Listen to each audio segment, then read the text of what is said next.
BSc part first chemistry की online classes में आप सभी का स्वागत है।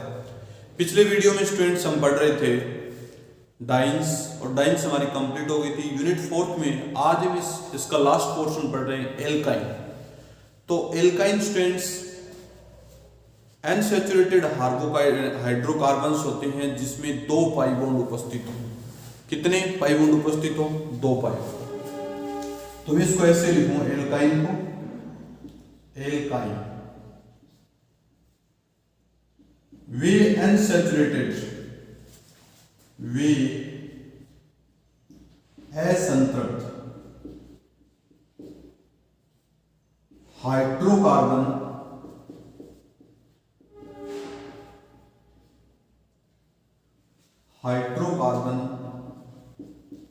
जिनमें 2 पाई बॉन्ड उपस्थित हो उसे हम एल्काइन कहते हैं, एल्काइन कहते हैं। उसे हम क्या कहते हैं? एल्काइन कहते हैं। देखना C ट्रिपल बॉन्ड C, अपने पास ये कार्बन और यहां क्या रखते हैं? H। ठीक है स्टूडेंट्स, अब देखो ये अनसैचुरेटेड हाइड्रोकार्बन है जिसमें एक सिग्मा बॉन्ड है, ये पाई बॉन्ड है, ये पाई बॉन्ड है, इसलिए इसका नाम क्या रख दिया गया? एल्काइन। क्या रख दिया गया? एल्काइन। इसको अपन एसिटिलीन बोलते हैं, रासायनिक नाम इसका क्या बोलते हैं? एसिटिलीन, एसिटिलीन बोलते हैं। एसिटिलीन बोल के इसका अपन नामांकन करते हैं। ठीक है स्टूडेंट्स, तो इसमें 2 पाई बॉन्ड है, पीपी कोलेटरल ओवरलैपिंग की वजह से 2 पाई बॉन्ड बनते हैं और एल्काइन का फॉर्मेशन होता है। नेक्स्ट स्टूडेंट इसमें पढ़ रहे हैं नोमेनक्लेचर, नामांकन। तो नामांकन स्टूडेंट इसमें 2 मेथड है नामांकन के। कितने मेथड है? 2 है। यहां मैं लिख रहा हूं नोमेनक्लेचर, नामांकन, नोमेनक्लेचर। तो 2 मेथड में स्टूडेंट आपको ये ध्यान रखना है, एक तो इसमें जनरल मेथड्स या फिर रूढ़पत्ति बोलते हैं इसको। एक तो इसमें लिखेंगे जनरल मेथड्स, जनरल मेथड्स, और दूसरा क्या है? आईयूपीएससी मेथड्स, आईयूपीएससी मेथड्स। ठीक है, आईयूपीएससी मेथड्स और जनरल मेथड्स। अब जनरल मेथड से इसका नामांकन करते स्टूडेंट्स इसको एसिटिलीन का व्युत्पन्न माना जाता है। यहां लिखेंगे अपन एक पॉइंट, जनरल मेथड्स में, जनरल मेथड्स में एल्काइन का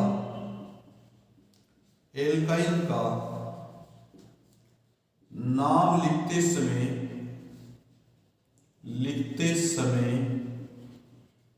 एल्काइन को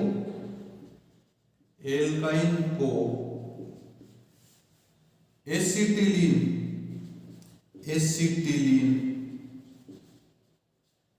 का व्युत्पन्न माना जाता है। किसका व्युत्पन्न माना जाता है? Acetylene. Suppose that HC triple bond CH, ये इसका नाम क्या है? एसिटिलीन। क्या बोलेंगे? एसिटिलीन। ठीक है भाई, इसको मान लीजिए मैं ऐसे लिख दूं CH3C ट्रिपल बॉन्ड CH, तो क्या लिखेंगे? Methyl acetylene. क्या लिखेंगे? Methyl acetylene, methyl acetylene. समझ रहे हो? अब मान लीजिए मैं इसको ऐसे लिख दूं, दोनों तरफ लिख दें ऐसे CH3C triple bond C CH3, तब इसका नाम क्या लिखेंगे? Dimethyl acetylene, dimethyl. और आगे क्या लिखेंगे? Acetylene, dimethyl acetylene. और इसको मैं ऐसे लिख दूं CH3 CH2 C triple bond C और CH3, तब इसका नाम क्या हो जाएगा? Ethyl methyl acetylene. एथिल और फिर लिखेंगे मेथिल और फिर लिखेंगे acetylene. Acetylene, ethyl methyl acetylene. कोई डाउट स्टूडेंट्स?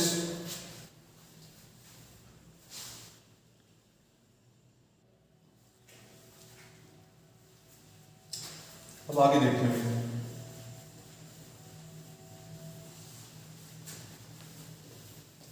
नेक्स्ट मान लीजिए कंपाउंड ऐसे है,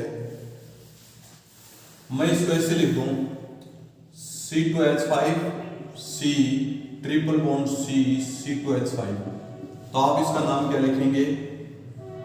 डाईएथिल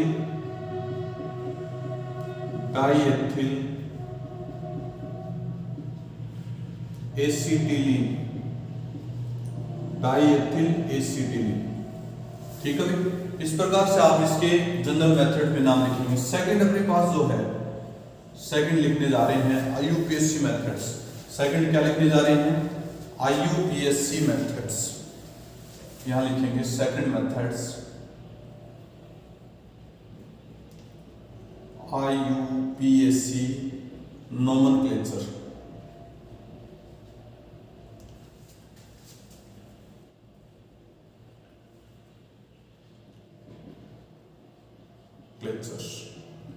IUPAC नोमेनक्लेचर्स।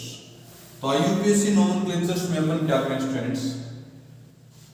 जब भी किसी कंपाउंड का IUPAC नोमेनक्लेचर किया जाता है तो single bond, double bond, triple bond को सफिक्स के रूप में लिखा जाता है। जैसे सिंगल बॉन्ड को एन लिखते हैं, डबल बॉन्ड को इन लिखते हैं और ट्रिपल बॉन्ड को आइन के रूप में लिखा जाता है। तो मैं ऐसे लिखूं, एल्काइन का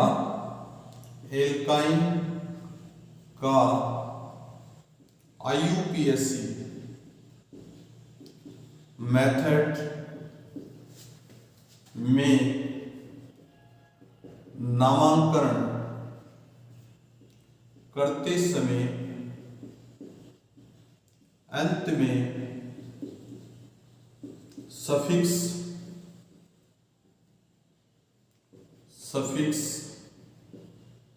आइन लगा दिया जाता है। क्या लगा दिया जाता है? सफिक्स आइन लगा दिया जाता है। देखना जैसे ये है C ट्रिपल बॉन्ड CH, दो कार्बन है, इसको क्या बोलेंगे? एथ। तो मैं इसको ऐसे लिखूं, एथ प्लस आइन। क्या लिखें? एथ प्लस आइन। तो पूरा नाम क्या हो जाएगा? एथाइन। क्या लिखेंगे? एथाइन। एथाइन बोलेंगे। क्या बोलेंगे? एथाइन। समझ गए स्टूडेंट्स? इसको ऐसे लिख दें CH3 CH C triple bond H। कितने कार्बन है? 1 2 3, 3 कार्बन है। तो अपन क्या लिखेंगे? प्रोपाइन। क्या लिखेंगे? प्रोपाइन। क्या लिखेंगे? प्रोपाइन। 3 तक तो कोई दिक्कत नहीं है, 4 में इसकी पोजीशन दर्शाएंगे। उसके बाद जैसे ऐसे लिखते हैं CH3 CH 2 C triple bond CH। इसको लिखेंगे प्रो है ब्यूट 1 आइन। क्या लिखेंगे? ब्यूट 1 आइन। ब्यूट 1 आइन। अब इसको मैं ऐसे लिख दूं CH3 C triple bond C और CH3, तो ब्यूट 2 आइन। इसका नाम क्या लिखेंगे? ब्यूट 2 आइन। यहां लिखेंगे ब्यूट 2 आइन। ब्यूट 2 आइन। समझ गए स्टूडेंट्स? तो अंत में अपन सफिक्स क्या लगा देते हैं? आइन लगा देते हैं। क्या लगा देते हैं? आइन। जैसे पेंटीन है, पेंटाइन है, पेंट 2 आइन, पेंट 3 आइन, इस प्रकार से इसका नोमेनक्लेचर करते हैं। एक दो एग्जांपल और बताता हूं। जैसे मैं आपको CH3 CH2 और यहां पर C ट्रिपल बॉन्ड C और यहां पर CH3, कितने कार्बन हो गए स्टूडेंट इसमें टोटल 5 कार्बन हो गए। तो अपन क्या लिखेंगे? पेंट 2 आइन। क्या लिखेंगे? पेंट 2 आइन। पेंट 2 आइन कंपाउंड लिखेंगे। समझ गए स्टूडेंट्स? इसी प्रकार इसको मैं ऐसे लिख दूं CH3 C triple bond C और यहां पर CH2 CH2 CH3 कितने कार्बन हो गए 3 3 6। तो अपन लिखेंगे हेक्स हेक्स 2 आइन हेक्स 2 आइन। तो ये थे स्टूडेंट इसके IUPAC नोमेनक्लेचर। समझ गए स्टूडेंट, कोई दिक्कत? उसके बाद नेक्स्ट अपन पढ़ने जा रहे हैं एल्काइनों में संरचना एवं बंधन। एल्काइनों में संरचना एवं बंधन, एल्काइनों में संरचना एवं बॉन्डिंग, बंधन बोलेंगे इसको, एल्काइनों में संरचना एवं बॉन्डिंग। तो एल्काइन के अंदर देखो स्टूडेंट ऐसे होते हैं, यहाँ H या C ट्रिपल बॉन्ड C यहाँ H, इस प्रकार की स्ट्रक्चर होती है एल्काइन की। तो इस प्रकार की स्ट्रक्चर में आपको ये ध्यान रखना है कि इसमें 2 पाई बॉन्ड आपस में सहपार्श्वी अतिव्यापन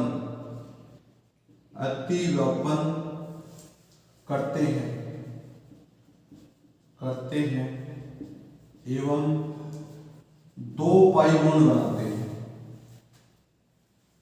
2 पाई बनाते हैं, यानी 2 p कक्षक, यहाँ बॉन्ड नहीं 2 p कक्षक आपस में सहपार्श्वी व्यापन करते हैं एवं 2 पाई बॉन्ड बनाते हैं। क्या बनाते हैं? 2 पाई बॉन्ड बनाते हैं। अब 2 पाई बॉन्ड बनाएंगे तो देखो कैसे बनाएंगे, मैं इसको यहां लिख रहा हूं।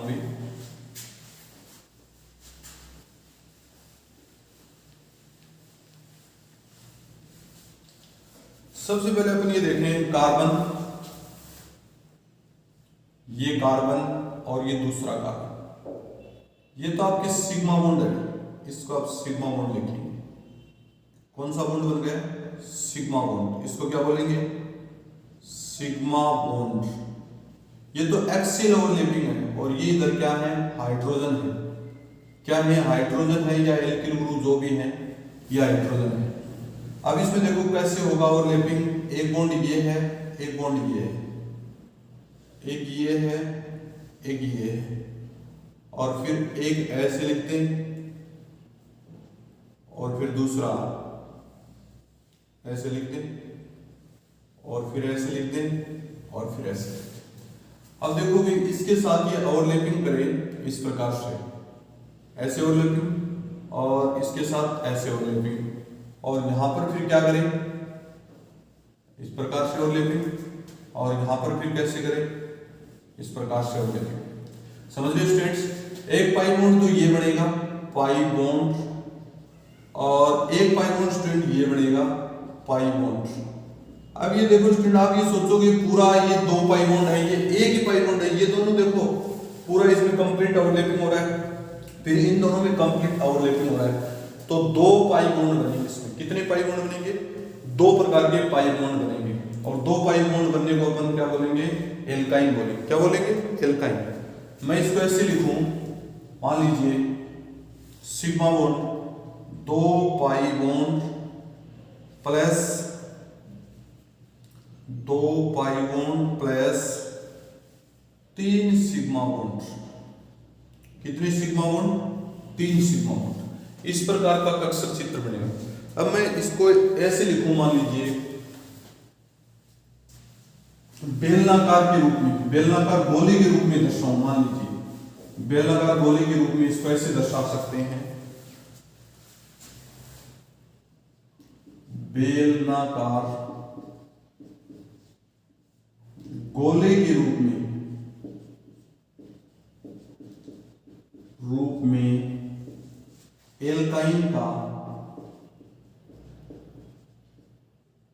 एल्काइन की संरचना, ये लिखिए एल्काइन की संरचना। मान लीजिए अपने पास ये है बेलनाकार, और ये दूसरा बेलन, दो बेलन बना दिए हमने। कितने बेलन बना दिए? दो। यहाँ कार्बन रख दिया, यहाँ कार्बन रख दिया। एक तो इसमें देखो ये बनेगा स्टूडेंट्स, ये तो सिग्मा बॉन्ड हो जाएगा, और ये क्या हो जाएंगे? दोनों पाई बॉन्ड हो जाएंगे। और इधर फिर क्या हो जाएगा? इधर हाइड्रोजन हो जाएगा। तो बेलनाकार में देखो, इसको तो बोलेंगे सिग्मा बॉन्ड, क्या बोलेंगे? Sigma bond. इसको बोलेंगे पाई बॉन्ड, और इसको क्या बोलेंगे? Pi bond. ठीक है, ये बेलनाकार कक्षक है इसका। ठीक है, नेक्स्ट देखो, इसमें एसिटिलीन का आणविक कक्षक चित्र। एसिटिलीन का आणविक कक्षक मॉडल, यहां मैं ऐसा लिख रहा हूं, एसिटिलीन का आणविक कक्षक मॉडल। कौन सा कक्षक मॉडल? आणविक कक्षक मॉडल।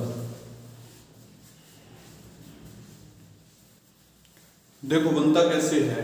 सबसे पहले अपन ये देखेंगे कार्बन, ये अपने पास ये है, यहाँ डायग्राम बना देता हूं मैं, और इसमें कार्बन देखिए, कार्बन, और कार्बन का परमाणु क्रमांक कितना होता है स्टूडेंट्स? 6 होता है। इसका कितना होता है? 6। दो कार्बन है इसके अंदर। इलेक्ट्रॉनिक विन्यास लिखेंगे 1s2 2s2 2p2। इसको भी क्या लिखेंगे? 1s2 2s2 2p2। लिखिए भाई। अब देखो आप लोग इसमें कार्बन का, इसको इलेक्ट्रॉन फिलअप ऐसे करेंगे, यहां लिखेंगे 1s, क्या लिखेंगे? 1s, और यहां क्या लिखेंगे? 2s, और यहां क्या लिखेंगे? 2p, ये लिखेंगे 2p। 2p में कितने इलेक्ट्रॉन है? 2 इलेक्ट्रॉन है। जैसे ही कार्बन एक्साइटेड स्टेट में जाएगा तो यहां क्या बनाएगा? ये तो 2 इलेक्ट्रॉन है ही, इसमें कितने बच जाएंगे? 1, और इसमें कितने हो जाएंगे? 3। 1 2 3। अब आपको ये देखना है कितने इसमें ऑर्बिटल एलिमेंट इलेक्ट्रॉन वाले हैं। ये तो इसको बोलेंगे s, इसको बोलेंगे p3। तो दोनों मिलेंगे तो क्या बनाएंगे? sp3। क्या बनाएंगे? sp3। समझ रहे हो? अब sp3 में आपको ये देखना है s क्या आकृति कैसी होती है? गोलाकार। s क्या आकृति कैसी होती है? गोलाकार। s, ये s कक्षक, यहां लिखेंगे s कक्षक, और 3p कक्षक है, इसको मैं ऐसे लिख दूं, ये पहला p कक्षक, ये दूसरा p कक्षक, और ये तीसरा p कक्षक। इसको लिखेंगे px, इसको लिखेंगे py, और इसको लिखेंगे pz। ठीक है, तीनों आपस में क्या करेंगे? s के साथ जुड़ेंगे। तो s के साथ जुड़ेंगे तो इस प्रकार से स्ट्रक्चर बनाएंगे, एक इधर, एक इधर, एक इधर, और एक इधर। अपन टोटल कितने बन गए इसमें? 4 ऑर्बिटल बन गए ना, 4 ऑर्बिटल। एक इसमें इलेक्ट्रॉन है, एक इसमें इलेक्ट्रॉन है, एक इसमें इलेक्ट्रॉन है, एक इसमें इलेक्ट्रॉन। तो इसको बोलेंगे sp3 संकरित कक्षक। क्या बोलेंगे? sp3 संकरित कक्षक, संकरित कक्षक। ठीक है भाई। अब आपको ये ध्यान रखना है कि इसमें 2 तो पाई बॉन्ड बनेंगे और एक क्या बनेगा? Sigma bond. तो अपने पास 2 ऑर्बिटल है। कार्बन के कितने मॉलिक्यूल है? 2 है भाई। देखो इन दोनों को मैं ऐसे रख दूं पास में, मान लीजिए मैंने ऐसे रख दिया, ये कार्बन और ये कार्बन। ठीक है, एक ऑर्बिटल ये और एक ऑर्बिटल ये। ठीक है भाई, इन दोनों का ओवरलैपिंग, एक ऑर्बिटल ये और एक ऑर्बिटल ये, इन दोनों का ओवरलैपिंग। और फिर उसके बाद में एक ऊपर रख दिया इस प्रकार से, एक इधर रख दिया, एक हो गया कंप्लीट। अपने पास जैसे ये हो गई कंप्लीट, और फिर इसको मैं ऐसे रख दूं दूसरे को,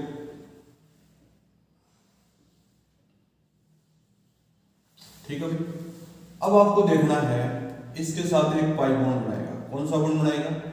पाई बॉन्ड। यहां लिखेंगे पाई बॉन्ड। क्या लिखेंगे? Pi bond.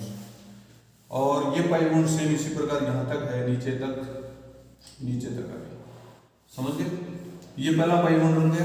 दूसरा देखो, इसको मैं डॉटेड लाइन से दर्शा रहा हूं, दूसरे पाई बॉन्ड को किससे दर्शा रहा हूं? डॉटेड लाइन से। और नीचे भी मैं डॉटेड लाइन से दर्शा रहा हूं, ये डॉटेड लाइन से है। समझ गए? ये डॉटेड लाइन से दर्शाने का मतलब दूसरा पाई बॉन्ड है। फिर मैं इसको यहां पर ओवरलैपिंग कर रहा हूं, पीपी ओवरलैपिंग, एक्सियल ओवरलैपिंग बोलेंगे इसको। क्या बोलेंगे?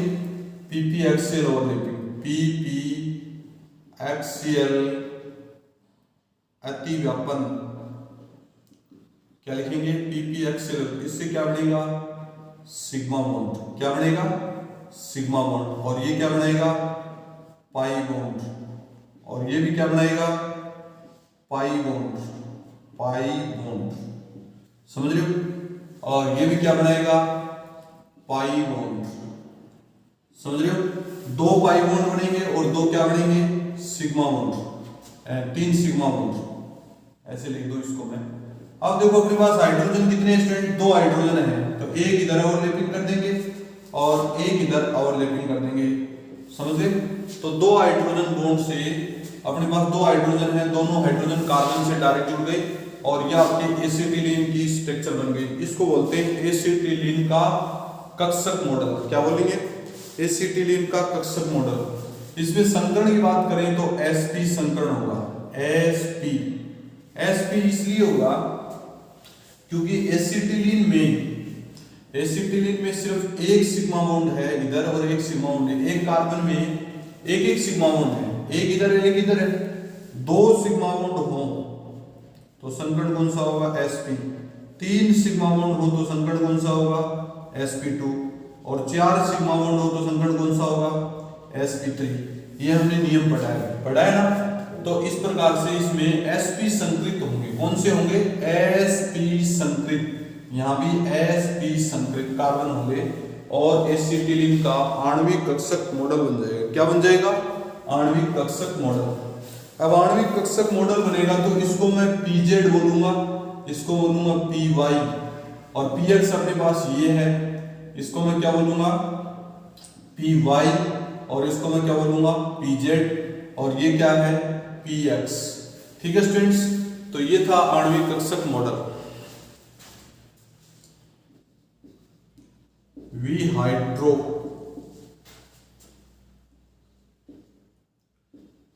हेलोजनीकरण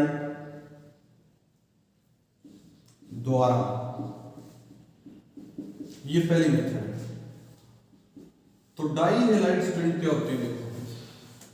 यानी डाई हेलाइड्स ऐसे, जैसे मैं इसको ऐसे लिख दूं CH2X और CH2X, ये डाई हेलाइड है। और डाई हेलाइडों का यदि अपन किसी क्षार की उपस्थिति में भी हाइड्रोहेलोजनीकरण कर दें तो एल्काइन बनता है। तो मैं इसको ऐसे लिखूं, जब डाई हेलाइडों का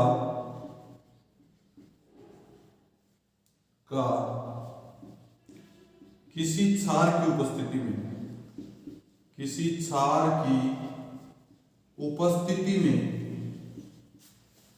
विहाइड्रोहेलोजनीकरण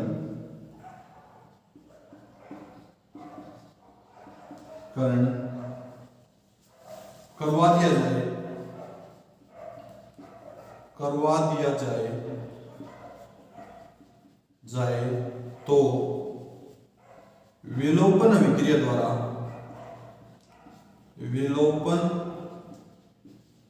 अभिक्रिया द्वारा एल्काइन का निर्माण होता है। विलोपन अभिक्रिया द्वारा एल्काइन का निर्माण होता है। किसका निर्माण होता है? एल्काइन। देखें इसको CH2X और CH2X, और यहां लिख देते हैं एल्कोहलिक क्योच। तो आपका जो प्रोडक्ट बनेगा CH triple bond CH plus 2 मोल H2 प्लस 2 मोल KX, ये प्रोडक्ट बनेगा। क्षार की उपस्थिति में इसका भी हाइड्रोहेलोजनीकरण करवा दें तो अपने पास ये प्रोडक्ट है। अब देखो भी आगे क्या बनेगा, इसकी मैकेनिज्म देखना जा रहे हैं हम, बनेगा कैसे। सबसे पहले अपन क्या करें, यहां पर CHX और यहां पर CHXH ये लिखे, इसकी रिएक्शन KOH से करवाएं। किससे करवाएं? KOH। KOH कैसे टूटेगा? K plus OH minus. अब K plus OH minus, K plus किसके साथ रिएक्शन करें? X के साथ, तो ये बॉन्ड यहाँ से टूटेगा नहीं टूटेगा, और ये बॉन्ड टूटते ही कार्बोकेटाइन बनेगा, और जैसे ये टूटेगा तो OH इसके पीछे से अटैक करेगा, यहां से अटैक करेगा, तो ये बॉन्ड इधर शिफ्ट हो जाएगा। तो आप लोग क्या लिखेंगे? HCX, यहां डबल बॉन्ड C, और यहां लिखेंगे H और यहां H plus KX plus H2, एक मोल में ये बन जाएगा। ठीक है स्टूडेंट्स, दूसरा देखें, इसी के नीचे मैं लिख रहा हूं दूसरे को। मान लीजिए अपने पास यहां HCX, ये फर्स्ट स्टेप लिख देते हैं, इसको सेकंड स्टेप लिख देते हैं, और फिर मैं इसको ऐसे लिख दूं डबल बॉन्ड CHX, फिर मैं इसको ऐसे लिख दूं यहां पर KOH, कैसे ब्रेक होगा? K plus OH minus. अब K प्लस किसके साथ जुड़ेगा भाई? K प्लस X के साथ जुड़ेगा। किसके साथ जुड़ेगा? X के साथ जुड़ेगा, और OH माइनस किसके साथ जुड़ेगा? H के साथ जुड़ेगा, और H के साथ जुड़ेगा तो ये बॉन्ड इस प्रकार से शिफ्टिंग हो जाएगा। तो आप लोग क्या लिखेंगे? HC triple bond C H plus KX plus H2, ये दूसरा मोल बन गया अपने पास। तो ये था एसिटिलीन का फॉर्मेशन डाई हैलाइडों के वी हाइड्रोहेलोजनीकरण से। ठीक है स्टूडेंट्स, बाकी रिएक्शन स्टूडेंट अपन नेक्स्ट वीडियो में पढ़ेंगे। Okay students.